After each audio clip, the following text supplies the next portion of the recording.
జగిత్యాల జిల్లాలోని నూకపెల్లి వరద కాలువ బ్రిడ్జి వద్ద ఉద్రిక్త పరిస్థితులు నెలకొన్నాయి.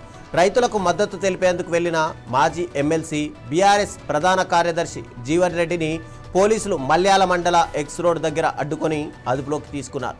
రైతులకు సంఘీభావం తెలిపేందుకు బయలుదేరిన జీవన్ రెడ్డిని ముందస్తు చర్యగా పోలీసులు అరెస్ట్ చేశారు. దీంతో అక్కడ కొంతసేపు ఉద్రిక్త వాతావరణం నెలకొంది. జీవన్ రెడ్డి అరెస్టును బీఆర్ఎస్ నేతలు ఖండించారు. రైతులకు తమ మద్దతు కొనసాగుతుందని జీవన్ రెడ్డి ప్రకటించారు.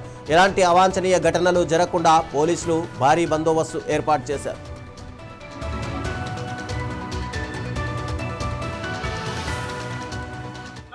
ప్రజా జీవితం 4 దశాబ్దాలు 40 ఏళ్ళలో ఏదిస్తుందో ఇట్లా అడ్డుకున్న ఎవరు చూడలేని చెప్పంటున్నా.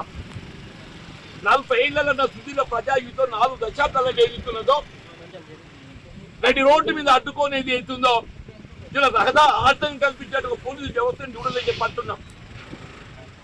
ఇలా రేవంత్ రెడ్డి హిట్లర్ అని చెప్పంటే మొత్తం ప్రభుత్వాన్ని ఏదైతుందో హిట్లర్ని ఆదర్శ తీసుకున్నట్టు కనబడుతుందని చెప్పంటున్నారు. మీరు ఇప్పటికీ దేశాలకు పోకండి. దయచేసి ఏదైతున్నదో మీరు కన్నెపల్లి పంప్ హౌస్ దగ్గరికి వెళ్ళి ఏదైతుందో నీటిని ప్రవాహాన్ని ఏదైతున్నదో ఒడిసి పట్టుకొని మీరు అవసరమైతే కింద ఏదైతుందో ఒక కాఫర్ డ్యామ్ నిర్మాణం చేయండి.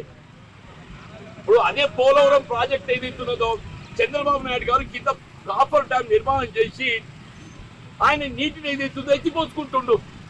ఆయనకున్న తెలివి లేకుండా ఎట్లనే నేను ఇలా తెలంగాణ దిగువ ఏదైతుందో నీటి వదులుతుంటే మరి కింద ఆంధ్ర రాష్ట్రం నీటి